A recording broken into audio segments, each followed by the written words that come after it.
Y Jesús es el mismo ayer, hoy, por los siglos. Es el mismo Señor compasivo con cada uno de nosotros. Y con toda razón dice la palabra hoy que Jesús entró en Capernaum. Y Capernaum significa la villa del consuelo. ¡Wow! Por eso en Capernaum fue donde el Señor realizó la gran mayoría de sus milagros, donde dio la gran mayoría de sus enseñanzas, donde su ministerio tuvo más crecimiento. Hubo lugares donde el ministerio del Señor no fructificó, como vamos a verlo. Siendo Dios, había lugares secos donde sus obras no se podían llevar a cabo, pero había otros lugares como Capernaum, donde había mucha maldad, había mucho paganismo, más que en otros lugares, pero había gente como este centurión que siendo pagano reconocía en Jesús a alguien con poder de lo alto. La villa del consuelo. Por eso la palabra de Dios dice que podemos venir confiadamente delante del trono de su gracia para hallar gracia y misericordia en el oportuno socorro. El centurión se llamaba centurión a ese cargo militar porque tenía bajo sus órdenes un grupo de 100 soldados, era bastante. Y tenía, digamos, un pequeño batallón allí en Capernaum. 5 termina diciendo que llegó rogándole.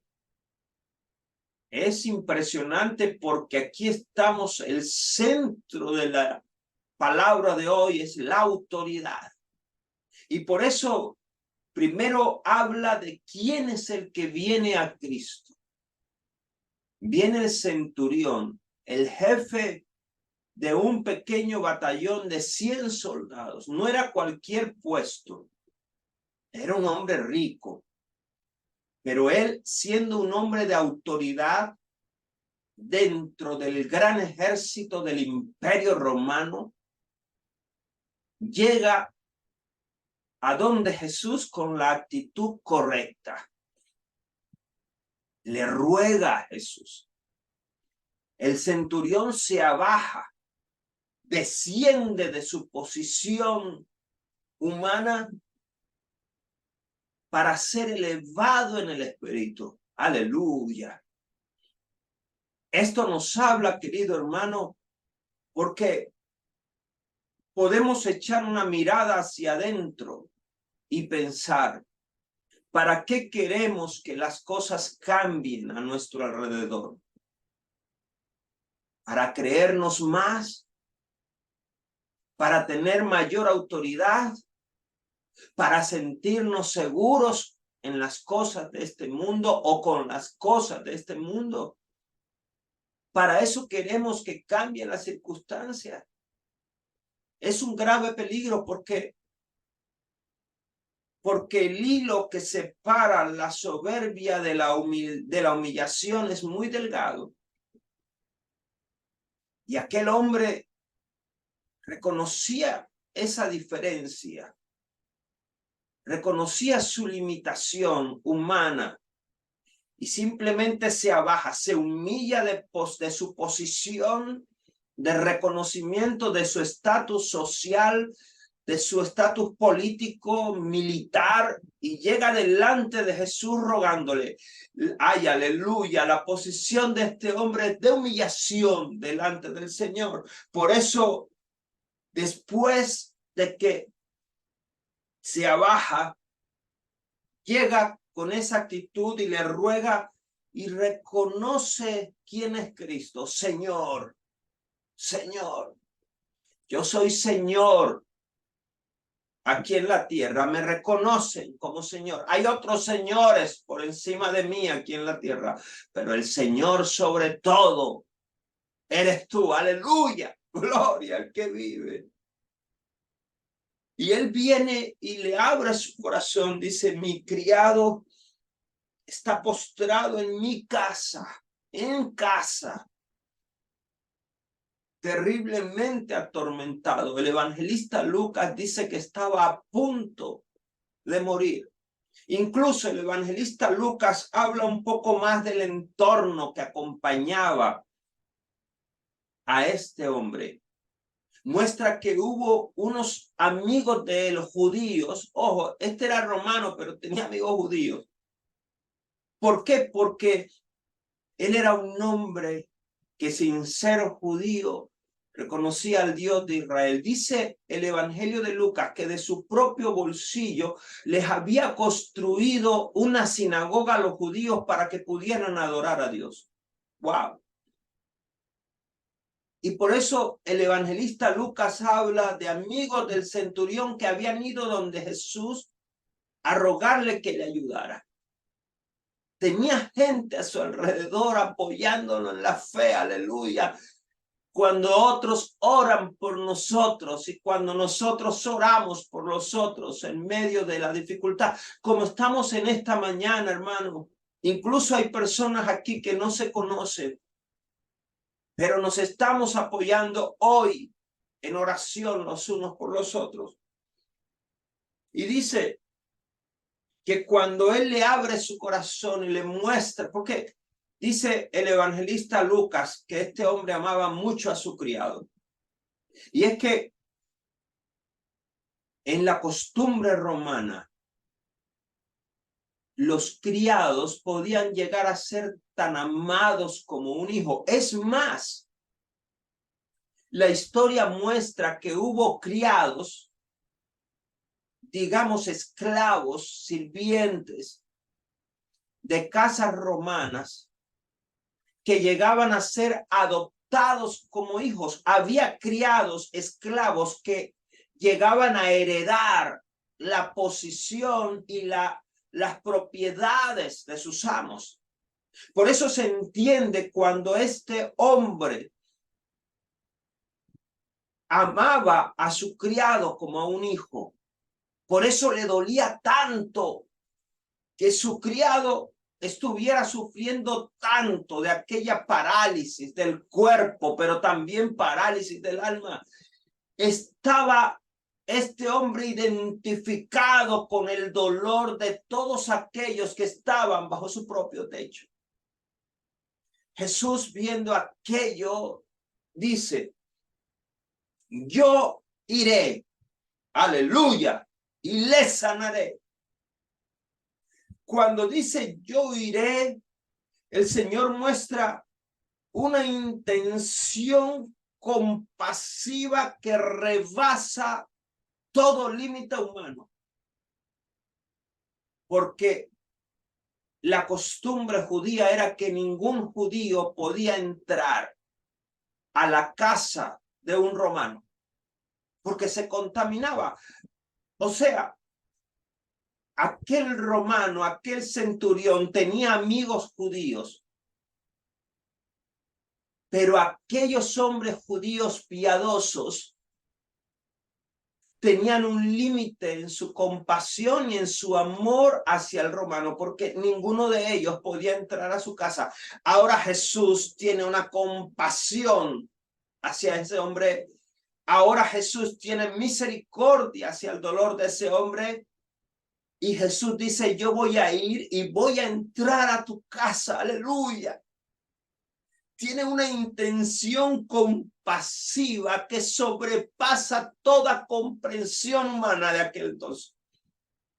Pero además no tiene solo la intención, también esa intención acompaña una decisión, porque dice, yo iré, aleluya, y lo sanaré. Eso quiere decir, yo iré y actuaré. Yo iré pero no estaré viendo de cerca. Yo iré y haré lo que tú esperas. Aleluya. Es que esta decisión irreversible del Señor de actuar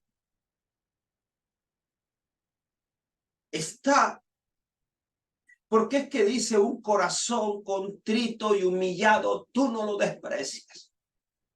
Lo que quiere decir que la decisión del Señor no cambia, aleluya, sino que de alguna manera la humillación del centurión asombra, maravilla al Señor, como dice su palabra, y dice, aleluya, dice, yo iré y le sanaré.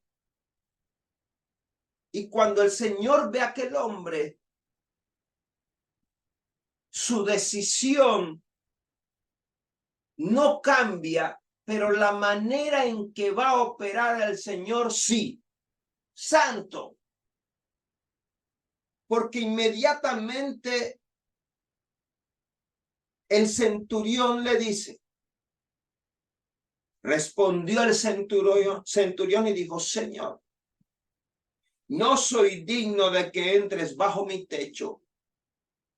Solamente di la palabra, dilo de palabra. La versión que leía la hermana dice, habla la palabra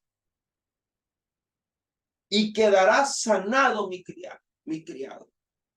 El Señor dice, yo iré. Pero podemos imaginarnos al centurión en aquella actitud de humillación, porque el centurión sabía la ley judía y el centurión sabía que la ley decía que Jesús no podía entrar a su casa. También sabía el centurión que quizás si Jesús iba a su casa se iba a ganar un problema con los judíos. Es decir, había algo en el corazón del centurión que le llevaba a moverse desde el conocimiento de una limitación humana, le llevaba a moverse en la fe de que el Señor podía actuar por encima de esa limitación. Tú no puedes entrar en mi casa. Hay una barrera, hay un límite. Pero si tú sueltas la palabra, el poder de tu palabra sobrepasará los límites que se levantan. Aleluya. Esto es demasiado, querido hermano, santo. Y sigue diciendo, ahora el hombre le explica a Jesús. Es como si dijera, yo feliz de que fueras a mi casa, pero yo entiendo que no puedes ir. Entonces el centurión pasa a explicarle a Jesús el motivo de aquellas palabras. Di la palabra, suéltala, porque tú no puedes entrar a mi casa. Le dice enseguida al centurión, porque también yo soy hombre bajo autoridad y tengo bajo mis órdenes soldados. Y digo a esto, ve y va, y al otro ven y viene, y a mi esclavo le digo, haz esto, y lo hace. ¡Wow! Aleluya. Al oírlo, Jesús se maravilló y dijo a los que le seguían, de cierto, os digo que ni aún en Israel he hallado tanta fe. Y os digo que vendrán muchos del oriente y del occidente y se sentarán con Abraham, Isaac y Jacob en el reino de los cielos. Pero los hijos del reino serán echados, el pueblo de Israel, los que no han creído, echado a las tinieblas de afuera. Allí será el llanto y el crujir de dientes, que no creyeron en Jesús. Ahora, wow. El centurión le dice, yo soy hombre bajo autoridad, pero también tengo gente bajo mi autoridad. El centurión ahora le habla a Jesús del principio de la autoridad. La autoridad es un revestimiento que habilita para llevar a cabo algo. La autoridad habilita para ejercer poder. Entonces aquí lo que el centurión está diciéndonos es que él entendía cómo operaba ese principio. Y todos y cada uno de nosotros estamos bajo autoridad de alguien.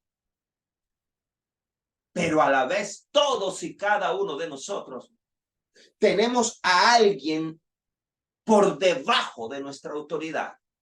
Debiéramos conocer cómo opera este principio. Jesús le dice, yo sé qué es la autoridad y cómo opera ese principio. Como tú tienes autoridad, entonces tú puedes mandar que lo que tú digas se haga. Suelta la palabra. El principio de autoridad dice que no es necesario que tú te traslades a mi casa, sino que la palabra que tú tienes puede hacer mucho más allá. Yo no tengo que estar en otros lugares para que lo que yo mande se lleve a cabo. ¡Ay, aleluya! Porque yo le digo a mi esclavo, ve y haz esto o aquello y lo hace.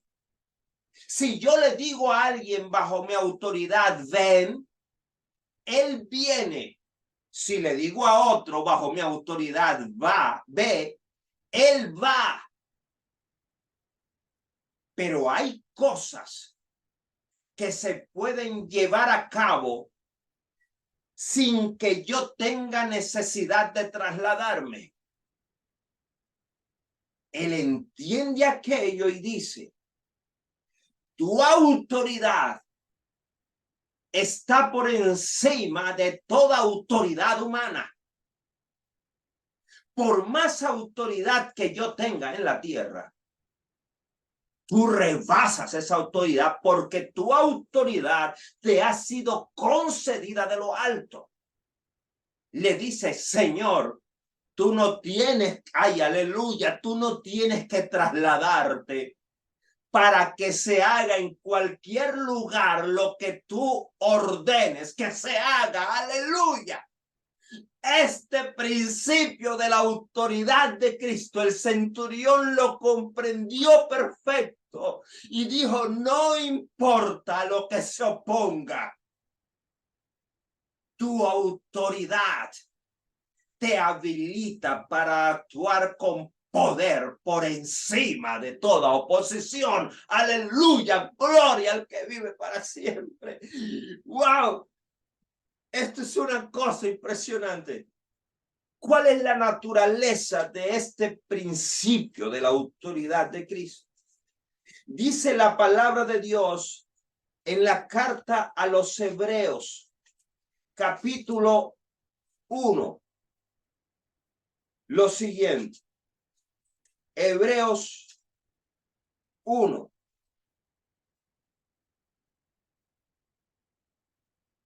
Hebreos 1:1, vamos a leerlo rápidamente. Dice, Dios, habiendo hablado muchas veces y de muchas maneras en otro tiempo a los padres por los profetas, en estos días nos ha hablado en el Hijo, a quien designó heredero de todo, por medio del cual hizo también el universo, el cual, siendo el resplandor de su gloria y la fiel representación de su ser real, y el que sostiene todas las cosas con la palabra de su poder, aleluya.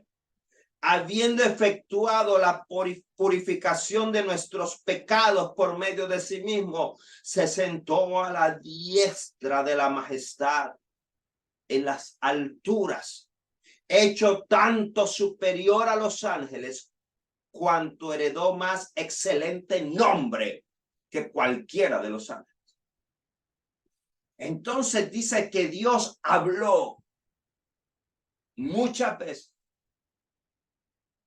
pero ahora nos habla en el Hijo.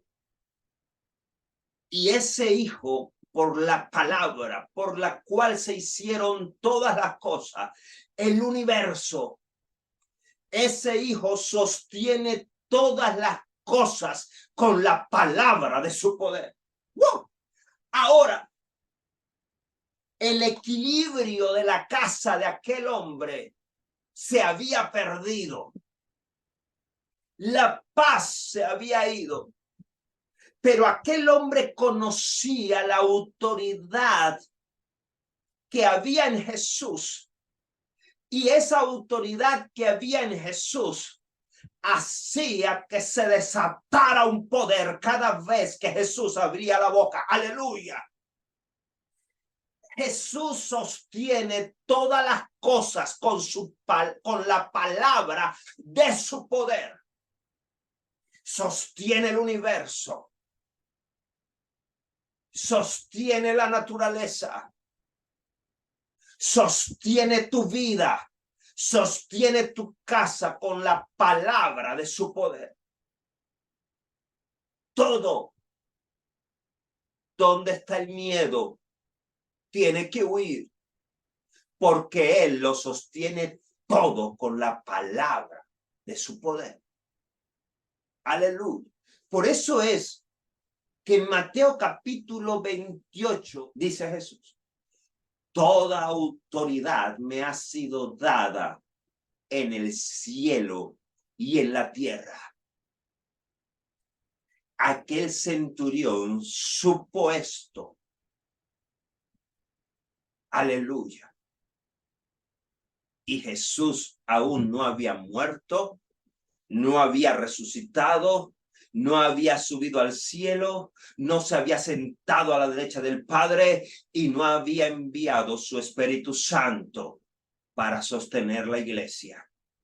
Hermano, si aún Jesús no había derramado su sangre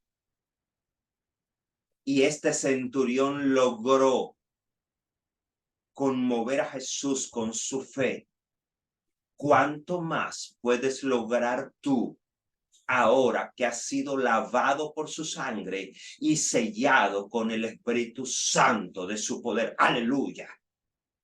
¡Santo! ¡Wow! Aquello causó en Jesús, dice el versículo 10, al oírlo Jesús se maravilló y dijo a los que le seguían: de cierto os digo que ni aún en Israel he hallado tanta fe. Ahora, escuche bien esto, porque dice la palabra de Dios que solamente Jesús se maravilló 2 veces. Maravillarse es asombrarse. Maravillarse y asombrarse vienen de la misma palabra. Jesús se asombró de la fe de aquel hombre. Pero en Marcos capítulo 6, verso 1 al 6, dice que Jesús fue a Nazaret. Fue con sus discípulos. Y en el versículo 1 dice, versículo 5. En Marcos 6, 5 dice que allí en Nazaret Jesús no podía hacer ningún milagro, excepto que sanó a unos pocos enfermos, poniendo las manos sobre ellos. Y se asombró, se maravilló de la incredulidad de ellos y recorría las aldeas enseñando. Dice, no podía hacer ningún milagro, sino que solo sanó a unos pocos enfermos. Lo que quiere decir que sanó a algunos enfermos, pero en Nazaret no pudo salvar a nadie, porque la salvación es por fe. Se curaron del cuerpo algunos, pero no se curaron del alma. Aleluya, bendito sea el nombre del Señor. Ahora, Jesús en Capernaum, la villa del consuelo, hizo muchos milagros. Y Jesús en Capernaum se maravilló, se asombró de la fe de aquel hombre. Pero en Nazaret se maravilló, se asombró de la falta de fe de aquella gente. ¡Wow! Santo es el Señor. El devocional de hoy nos dice, si tú y yo tomaremos la decisión de tener una fe que asombre al Señor,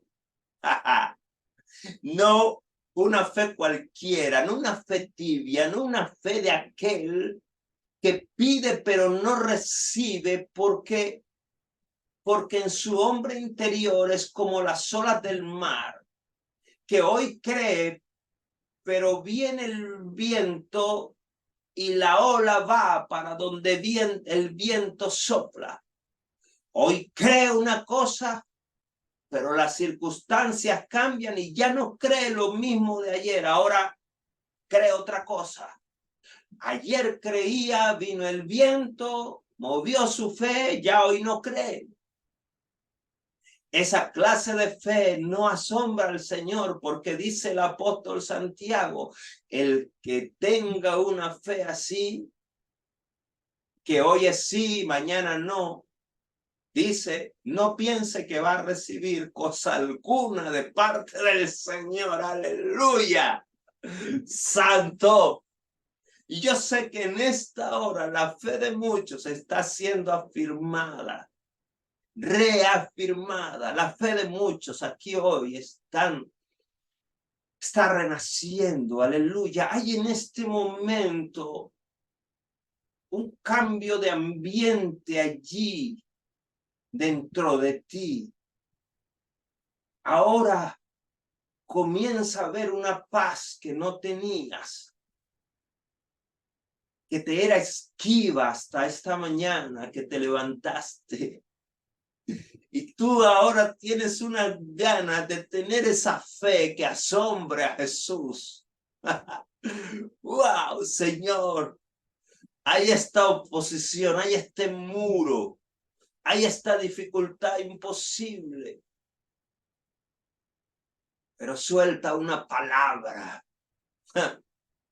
Porque yo sé que tú sostienes mi vida con la palabra de tu poder. Yo sé que tú sostienes mi familia con la palabra de tu poder. Porque tú sostienes todo con tu sola palabra. Porque cuando abres tu boca, los demonios tiemblan y salen corriendo. Cuando abres tu boca, todo tiene que volver al lugar que tú dijiste que debía tener. Aleluya. Santo. Esto es demasiado, hermano. Esto es demasiado. Versículo 13. Entonces Jesús dijo al centurión, vete. Y como creíste que te sea hecho, y fue sanado su criado en aquella misma hora. En aquella misma hora. Vete y que te suceda según la fe que tienes. Wow. El apóstol Juan nos habla de nuestra realidad, no las circunstancias. Eso es real, pero hay una realidad superior. Por eso es que dice la primera carta de Juan, capítulo 5, verso 4, dice: porque todo lo que es nacido de Dios vence al mundo. Y esta es la victoria que ha vencido al mundo: nuestra fe. Aleluya. ¿Quién es el que vence al mundo? Sino el que cree que Jesús es el Hijo de Dios. La victoria nuestra que vence al mundo es nuestra fe en Cristo. Nuestra victoria no viene de los éxitos, ni de las cosas materiales, ni de lo que alcancemos, ni del reconocimiento, porque todo eso pasa como flor que se seca, como hierba que se seca. Escúchalo. Nuestra victoria viene de nuestra fe en el Hijo de Dios. Vete y que te suceda como has creído. Hermano, el criado fue sanado en aquella misma hora. Eso quiere decir que hoy entendemos que hay milagros que se suceden frente a tus ojos, pero hay milagros que ya están hechos. Hay milagros que ya el Señor ha hecho, pero a la distancia. Yo no sé si haya alguien aquí en esta mañana que agarre eso para su vida. Hay milagros que suceden frente a tus ojos.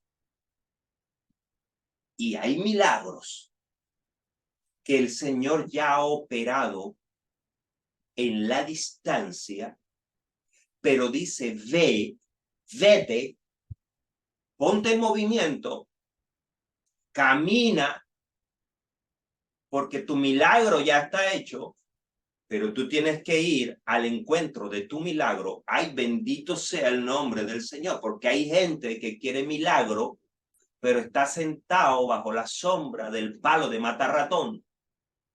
Está en el vaivén de la mecedora y no se mueve a ir al encuentro de su milagro. Esto le está hablando aquí a más de uno hoy, aleluya. El asunto es, querido hermano, que aquel hombre tenía que mantenerse firme en lo que había creído, porque en el camino se pudo encontrar con gente que se burlara de él, porque siendo romano, ellos esperaban que Jesús no lo atendiera. Es decir, mientras vas camino al encuentro con lo que ya el Señor ha operado, te vas a encontrar con voces internas que te van a decir: cuando llegue allá, no ha sucedido. Te vas a encontrar con voces, con personas que te van a decir: eso no es cierto para tu vida. Vas a escuchar la voz que a veces no es tu voz interna, sino que a veces, a través de las circunstancias o de las cosas, el demonio o los demonios te dicen: tú no lo vas a alcanzar. El asunto es, y ya con esto terminé, que antes de subir al cielo, Jesús, Mateo capítulo 28, verso 16 en adelante, pero los 11 discípulos, esto fue después de la resurrección, ya no estaba Judas Iscariote, pero los 11 discípulos se fueron a Galilea, al monte donde Jesús les había ordenado. Y cuando le vieron, le adoraron. ¡Ay, santo! Cuando le vieron, le adoraron los 11, pero algunos dudaron. Y Jesús se acercó y les habló diciendo: toda autoridad me ha sido dada en el cielo y sobre la tierra. Por lo tanto, vayan y hagan discípulos en todas las naciones, bautizándolas en el nombre del Padre, del Hijo y del Espíritu Santo, enseñándoles a guardar todas las cosas que os he mandado, y he aquí que yo estoy con vosotros todos los días hasta el fin del mundo. Llegó aquella gente y adoró a Jesús. Sí, todos los 11 lo vieron resucitado. Todos los 11 vieron las heridas en sus manos y en su costado y en sus pies. Pero a pesar de que estaban adorándole, en su corazón, algunos todavía dudaban. Ay, ay, ay. Le adoraron, pero algunos dudaban. Lo que quiere decir que nosotros podemos estar leyendo la palabra, orando, cantando alabanzas, estando de rodillas, levantando nuestras manos. Pero solamente cada uno de nosotros sabe si estamos creyendo de verdad o estamos dudando, como las olas del mar. Como Pedro, que caminó sobre las aguas y cuando escuchó el trueno, cuando vio el relámpago, dudó y se hundió. Pero siempre está el Señor cerca de ti y de mí, listo para extender la mano y escuchar el grito que sale de nuestro interior. Sálvame, Señor, porque perezco. Y luego entonces el Señor les habla del principio de la autoridad de Cristo. Toda autoridad me ha sido dada en el cielo y en la tierra. Ahora dice, Él les había dicho, yo les doy autoridad. Ahora la autoridad de Cristo nos es compartida en su nombre, no por mérito nuestro. Y teniendo esa autoridad, el Señor te dice, ve y haz. Vaya y haga lo que tiene que hacer. Muévete en esa autoridad. Y debes estar convencido, escúchalo bien, y debes estar convencido que todo lo tuyo, Cristo lo sostiene, aleluya, con la palabra de su poder. El asunto es que hay un tiempo de espera mientras tú vas para estar frente a frente, para tocar, para mirar, para saborear aquello que el Señor ya ha hecho a la distancia, que está esperando que tú camines hacia eso. Ve y haz, ve y opera, cree y muévete, porque lo tuyo, lo que has estado esperando, quizá ya hace mucho tiempo el Señor lo hizo, un milagro a la distancia, pero como tú no lo has visto, crees que no está hecho. ¿Cuál es la única manera de saberlo? Moverte en fe e ir al encuentro de lo que Dios ya hizo. Bendito sea el nombre del Señor.